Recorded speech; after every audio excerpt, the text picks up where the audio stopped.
প্রতিদিন নতুন সকাল নতুন ভোর এ আমাদের হাউস 44 প্রতিদিন নতুন সকাল নতুন ভোর এ আমাদের হাউস 44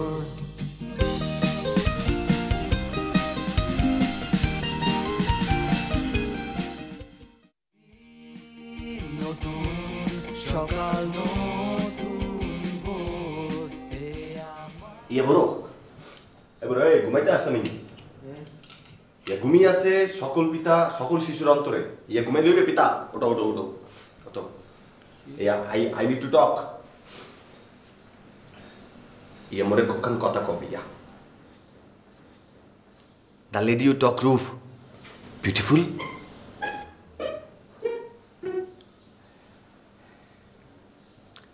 ইয়ে কি সুন্দর করে কথা কয় আপনার সাথে? I mean, nice talk. এখন কথা হইলে এরপরে আপনার সাথে খারাপ করে কথা কয় না, তিতা কথা কয়, মানে রুক্কু রুক্কু। এইলে তো পড়া হইয়া গেছে ভাইয়া, এই মাইয়া তো পইরে গেছে। কই পড়ছে? ইয়া মানে আপনার প্রেমে পড়ে গেছে, ভালোবাসা। না না, কি বলছেন? এটা কি হয় নাকি? আমাদের মধ্যে তো একটা ভালো বন্ধুত্বই হলো না, ঠিক মতো কথাও বলে না, সবসময় আমাকে বকা দেয়। কোথায় প্রেম? ইয়া বুঝলেন না দুই কাটি বেশি। ইয়া মোর এক্সপেরিয়েন্স সম্পর্কে ইউ হ্যাভ নো আইডিয়া। ইয়া মাইয়া মানুষ হইলো ছিপ ধরা, ওই যে মাছ ধরে না জাইল্লা জাইল্লা, এরা প্রথমে হইলো মাছের লিগে টোপ ফেলায়। আপনি যে টোপটা গেলছেন অন হইলে আপনার দৌড়াইতে দিবে, আপনি দৌড়াবেন দৌড়াবেন দৌড়াবেন দৌড়াবেন, টায়ার্ড হয়ে যাবেন, বুঝছেন? এরপর হইলো আবার সুতা গুটাইবে। এই হইলো মাইয়া মানুষের খেলা। এইয়া কোনো ব্যাপার না, ইয়া মুই কইয়া দিছি, আপনার প্রেম হইয়া গেছে, বুঝছেন? আপনি ভুল বুঝতেছেন, আসলে আমার মতো একজন বোকা শোকা মানুষের সাথে এইখানেই তো কথাটা তুমি বুঝতে পারো না। প্রতিভা, আপনি বলদা, আপনি বুকা, আপনি চশমা পরেন। চশমা পরা মেয়েদেরকে অনেক, চশমা পরা ছেলেদেরকে মেয়েরা কিন্তু এই মেলা পছন্দ করে, লাইক দে লাইক। এই মুই শখ করে 7 দিন চশমা পরছিলাম। কয়টা প্রেম করছি জানেন? 7:30টা। 7:30? মানে 7টা হয় 8টা হয়, কিন্তু 7:30টা কেমন? ইয়া হাফ প্রেম করার সময় চশমা ভাঙ্গে গেছিলে। যাক ইয়ে কোনো কথা না, কথা হইলো এরপরে আপনি যে এই কামটা করবেন, বুঝলেন? আপনি চোখের দিকে তাকাইয়ে কথা কবেন, eye to eye, eye language read করতে হবে আপনার। হ্যাঁ, আমি এক জায়গায় পড়েছিলাম যে চোখে যদি কথা চোখে চোখ রেখে কথা বললে মাইন্ড রিড করা যায়। হ্যাঁ, মাইন্ড রিড এই একই জিনিস, আই ল্যাঙ্গুয়েজ। ইয়ে বললে বুঝতে পারবো ভালোবাসা হয়ে গেছে। ইয়া ব্যাপার না হইয়ে যাবে না, বুঝছো? আমার বিশ্বাস হয় না। এই আমি একটু কনফিডেন্স লাগবে, তুমি বোঝো না কে? তোমার স্মার্ট হইতে হবে আমার মতো। আমি বিসমিল্লাহ এই ফুদিয়ে দিলাম, হইয়ে যাবে আর, ঠিক আছে? ইয়া মুই শুরু করে দিয়ে গেলাম।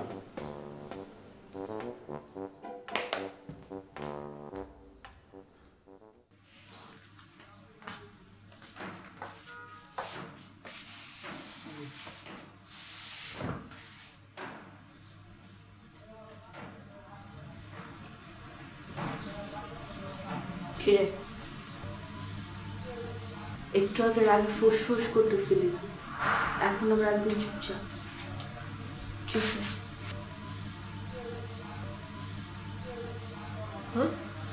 সবসময় আমার সাথে এরকম করো কেন? আমি কি করছি তোমাকে? সবসময় তুমি আমার সাথে খারাপ ব্যবহার করো খালি। আমি একটা জিনিস রিয়েলাইজ করছি। কি? আমি আসলে অনেক ইল টেম্পার, ছোটখাটো কথা অনেক বেশি ওভার রিয়াক্ট করে, একটা ছোট্ট কথা শুনলে তুলকালাম কাণ্ড করে ফেলি।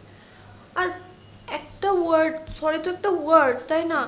একটা ওয়ার্ডে যদি সব প্রবলেম সলভ হয়ে যায় তাহলে তো সরি বলাটাই বেটার।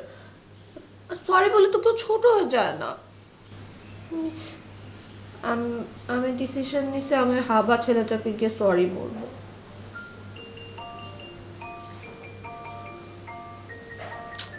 জ্বরটা আসে নাই তো? উফ না, আমি ঠিক আছি, বাট রিয়েলাইজেশনটা হয়েছে দেখে একটু ডাউন লাগতেছে। না মানে একটু আগে তুই কেমন করতেছিলি, এরকম র্যাপিড চেঞ্জ আমি আমার লাইফে কখনো দেখিনি, বুঝছিস? সেটা আমার জন্য একটু কেমন লাগতেছে, মানে এই লাইফে প্রথমবার, বুঝছিস, ফার্স্ট টাইম তুই আমার কোনো কথা অ্যাগ্রি করছিস, তা ফুললি 100%। কি ভালো লাগতেছে, মানে ভালো লাগার জন্য আমার জানি একটু কেমন যেন লাগছে, বুঝছিস? কখনো বুঝতে পারো না, কত ভালোবাসি, কত কত কত কত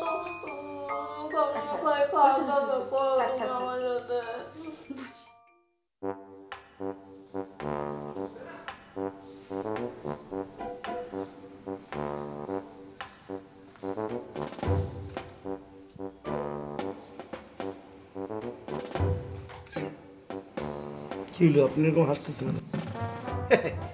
নিজে হাসছি এবং মানুষকে হাসানোর চেষ্টা করছি ভাই, হাসির প্র্যাকটিস করছি। আপনি আপনার হাসি নিয়ে আসেন, থাকেন, আমি পড়তেছি একটা জিনিস, আমাকে পড়তে হবে।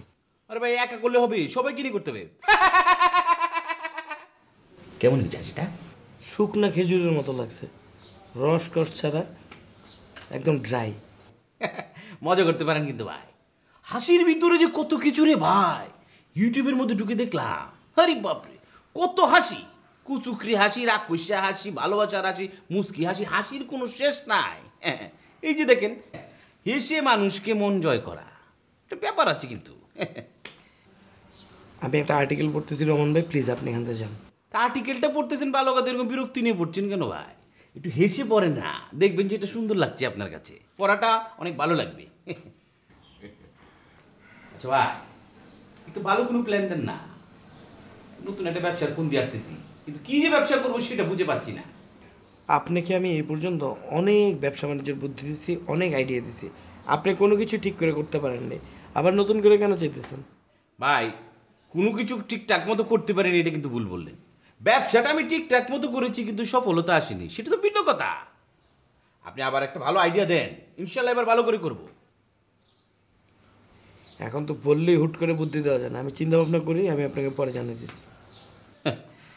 চিন্তা করবেন, কিছু খাবেন নাকি? এখন আবার কি খাবো, কিছুক্ষণ আগেই তো খাইলাম। আরে না খেয়ে তো চিন্তা করতে পারবেন না, আপনি একটা কিছু খান, কে আমার জন্য একটা ভালো কিছু চিন্তা করে। হেসে হেসে পড়েন না ভাই, আমার উপরে সবাই হাসির তখন চাপাই দিচ্ছেন, আপনারা হাসেন না তাহলে তো হবে না।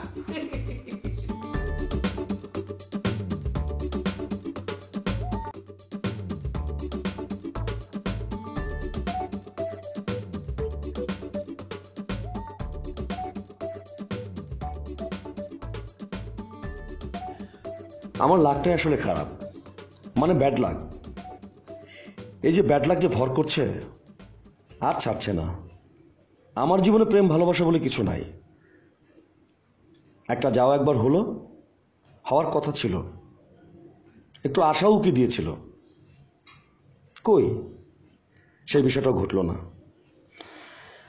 হ্যাঁ, হ্যাপি আমাকে চিরস্থায়ীভাবে আনহ্যাপি করে দিয়ে চলে গেল।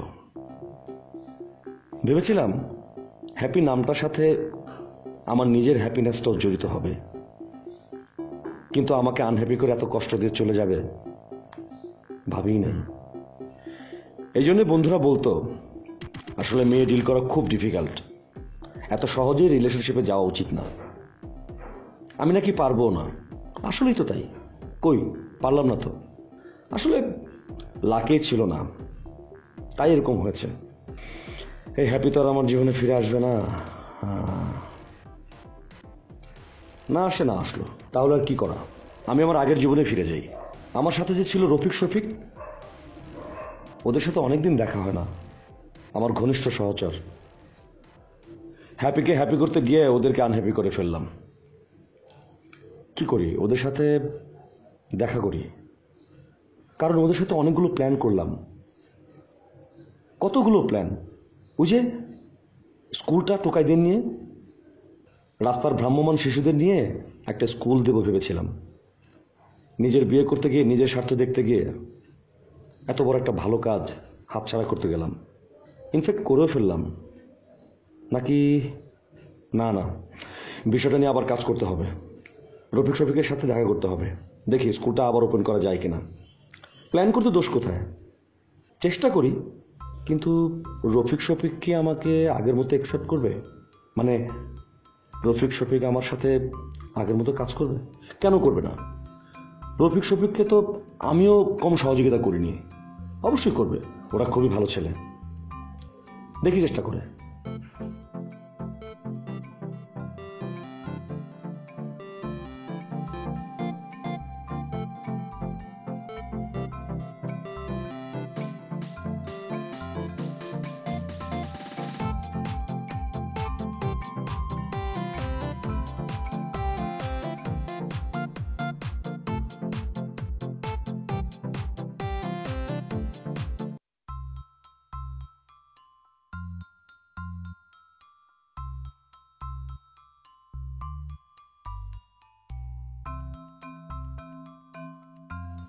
एलो जी सनम हम आ गए আজ ফির দিল লেকে এটা জিনিস দেখেছেন আগের দিনের যে হিন্দি সিনেমাগুলো ছিল হিরোরা কিরকম হেসে হেসে গান করতো এলো জি সনম হাম আ গয়ে ভালো ছিল কিন্তু আবার দেখেন বিষয়টা হাসির যে সঠিক ব্যবহারটা আমরা করতে পারি না আমাদের সিনেমার বিষয়গুলো দেখেন বিলেন অট্ট হাসি হেসে নায়িকার উপর ঝাঁপিয়ে পড়ছে আর হিরো কি করছে তাকে ভীষণ ভীষণ দিয়ে উঠিয়ে দিচ্ছে কিন্তু হিরোর মুখে কোনো হাসি নেই আরে হিরো তো ভাই বিলেন না হিরো একটি ভালো কাজ করতেছে তার তো হাসি দেওয়া উচিত কিন্তু সে হাসি দিচ্ছে না হাসি দিচ্ছে কে যে খারাপ কাজ করতেছে বিলেন সে হাসি দিচ্ছে আমাদেরকে হাসির যথার্থ ব্যবহার শিখতে হবে আন্ডাটা খাইনি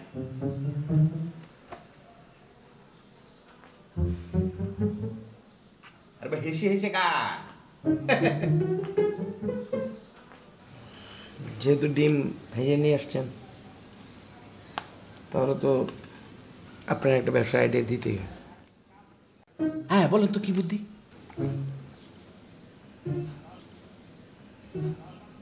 শোনেন এবার আপনাকে যে বিজনেসের আইডিয়াটা দিব সেটা অনেক বেশি প্রোডাক্টিভ এবং এফেক্টিভ ঠিকঠাক মতো করতে পারলে রাতারাতি অবস্থার পরিবর্তন। কি কন এরকম ব্যবসা আছে নাকি রাতারাতি পরিবর্তন? অবশ্যই আছে, মানুষ খালি করতে পারে না দেখে হয় না, করতে পারলে একদম ঠিকঠাক। আচ্ছা বলেন তো কি ব্যবসা? ধরেন এবারের ব্যবসাটা হচ্ছে ম্যান পাওয়ার বিজনেস। আমরা বাংলাদেশ থেকে আদম নিয়ে নিয়ে বিদেশে পাঠাবো।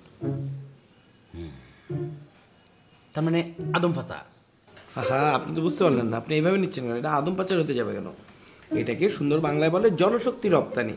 বাংলাদেশে আমাদের জনশক্তির মূল্য অনেক কম, তো তাই আমরা এখান থেকে জনশক্তি নিয়ে বিদেশে রপ্তানি করব এবং সে থেকে আমরা ফরেন রেমিটেন্স বৈদেশিক মুদ্রা অর্জন করব। এতে খারাপ কিছু নেই তো, আমাদেরও লাভ, মানুষজনেরও লাভ, অবস্থার উন্নতি হবে মানুষজনের।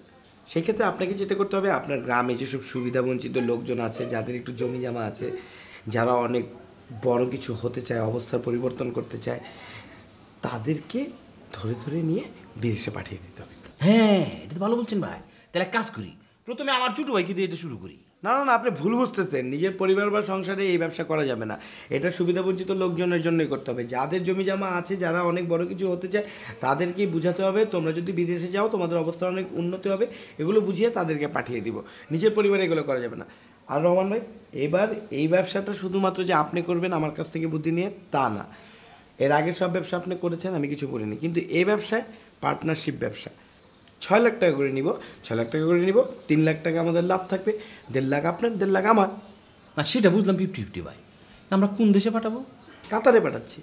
ব্যাক কলদু, আরে 6 লাখ টাকা দেখো কাতার যাবো নাকি?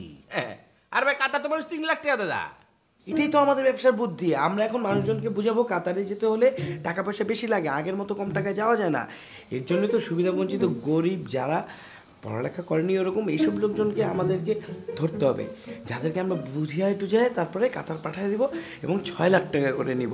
3 লাখ টাকা ওদের প্লেনের টিকিট, থাকা টাকা এগুলোর জন্য দিয়ে দিব, আর 3 লাখ টাকা হচ্ছে আমাদের প্রফিট। 1.5 লাখ আপনার, 1.5 লাখ আমার। আরে ভাই সেন রে, তার মানে 100 লোক পাঠালে 3 কোটি টাকা ব্যবসা, 1.5 কোটি আপনার, 1.5 কোটি আমার। ভালো বলেছেন, ঠিক আছে আমি এটার উপরে একটু ভালো করে চিন্তা ভাবনা করে দিই।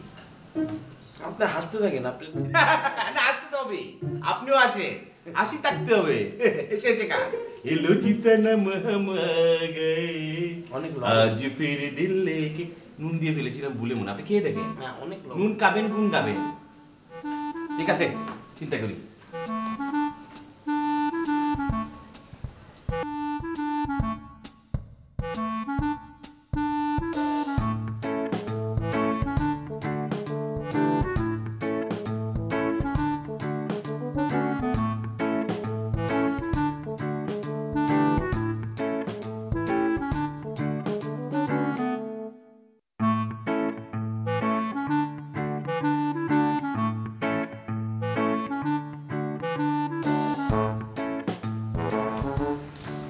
তুমি কোথায় যাচ্ছ? আরে তোমাকে একটু ঘর পর্যন্ত আগে দিব না, মানে আমার একটা দায়িত্ব আছে না। আমি তো বাসার মধ্যে চলে আসছি। ও আচ্ছা, সানগ্লাস পরেছিলাম তো খেয়াল করিনি। ওকে ঠিক আছে, যাও, রাতে কথা হবে। আচ্ছা, এই না না না, শোনো শোনো শোনো, মানে আমি বলছিলাম কি, আমাদের তো এখন মানে প্রেম হয়ে গেছে না, তার মানে কি আমাদের এখন ডেইলি দেখা হবে, ডেইলি কথা হবে। হ্যাঁ, সবসময় যখন কথাই হবে তাহলে রাতে আর ফোনে কথা বলার কি দরকার বলো? মানে মনে করো আগের দিনে প্রেমগুলো কেন টিকতো বলো তো? কেন টিকতো? কারণ ওদের মধ্যে এই যে মনের ভাব যেটা, সেটা প্রপার ভাবে আদান প্রদান হতো। মানে কিভাবে? চিঠি লিখে। মানে মনে করো চিঠি লিখে যেইভাবে মানুষের ইমোশনগুলো এক্সপ্রেস করা যায়, সেটা তো ওই আজকালকার ফেসবুক তারপরে কি কি আছে না, মানে ওগুলো তো করা যায় না। মানে ফোনে কথা বলে কি সবসময় মানুষের ইমোশনটা প্রকাশ হয় বলো? আর আর সবচেয়ে বড় ব্যাপারটা কি জানো? টাকাগুলো সেভ হয়। সেটাই তো তোমার কাছে বড় ব্যাপার, সেটা বলো আগে, যে টাকা খরচ হবে। আরে না না, আমি তো, আমার কি টাকা পয়সা কম আছে নাকি? আমি তো বলছি না হচ্ছে মানে আমাদের ফিউচার বেটারমেন্টের জন্য আর কি। আমি যত চিঠি লিখবো, তুমি যত আমাকে চিঠি লিখবা, মানে নিজেদের মধ্যে মানে ভালোবাসা আরো বাড়বে না। আর যেদিন আমি থাকবো না, সেটা আমার পড়া চিঠিগুলো লিখলে তুমি কান্না করবা। আর আরেকটা ব্যাপার আছে, মানে চিঠি লিখলে না, মানে একটা কথা আছে, যার মন যত সুন্দর তার হাতের লেখা তত সুন্দর। সো আমার হাতের লেখা যত সুন্দর দেখবা, তখন তুমি বুঝবা যে তোমার প্রতি আমার ভালোবাসাটা অনেক বেড়ে গেছে। কেন, আমরা কি এক্সাম হলে যাচ্ছি যে 5 মার্ক বাড়ায় দেবে হাতের লেখা সুন্দর হলে? তারপরও মানে চিঠি লেখার মধ্যে একটা ব্যাপার আছে বুঝছো, মানে আমি তো তোমার জন্য চিঠি লিখেও নিয়ে আসছি, দেখো। এখন খুলবো না প্লিজ, লজ্জা লাগতেছে। নিজে লিখছো বলে লজ্জা লাগা কি আছে? তারপর আমার সামনে খুলবো না, কালকে কিন্তু চিঠির উত্তর নিয়ে আসবা, নাহলে কিন্তু রাগ করবো আমি। ঠিক আছে, এখন আরে দূর, এখন খুলবো, আমার লজ্জা লাগছে বললাম না, দূর।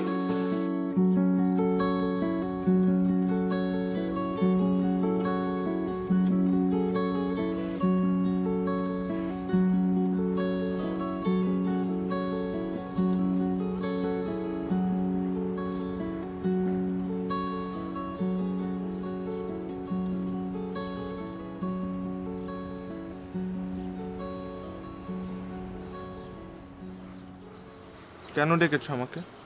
সরি, কেন ডেকেছেন আমাকে? ডেকেছই তো ঠিক ছিল। আচ্ছা, কেন ডেকেছো আমাকে? দেখো, সরি না জাস্ট একটা ওয়ার্ড। হ্যাঁ, SORRY, এই একটা ওয়ার্ড বললে যদি রিলেশনশিপ ফিক্স হয়ে যায়, এটা বলতে আমার কোনো প্রবলেম নাই। কিন্তু তুমি আমার সাইডটা একটু চিন্তা করো, অ্যাস্ট্রোলজি জিনিসটা আমার কাছে কত প্রেশাস। হ্যাঁ, এই জিনিসটা নিয়ে কেউ কিছু বলে আমি না জিনিসটা মেনে নিতে পারি না। তুমি বলছো জিনিসটা, মানে আমি জাস্ট তোমাকে রিকোয়েস্ট করবো অ্যাস্ট্রোলজি নিয়ে কখনো প্লিজ কিছু বলবে না। I am sorry. হ্যাঁ, কি বললা লাস্টে? I am sorry. আশপাশে অনেক আওয়াজ তো শুনতে পাচ্ছি না। কি? I am sorry, I am sorry, I am sorry, I am sorry. আচ্ছা, ইটস ওকে, ঠিক আছে। কিন্তু সরিটা কি তুমি মিন করে বলতেছো তো?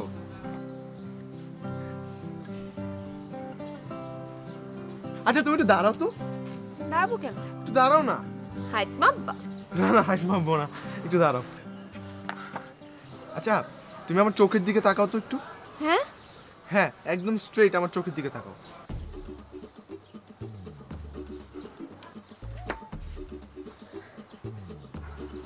চোখে তো প্রেম।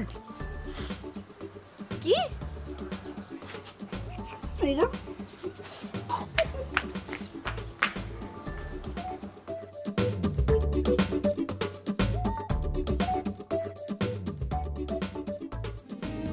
শহরের এক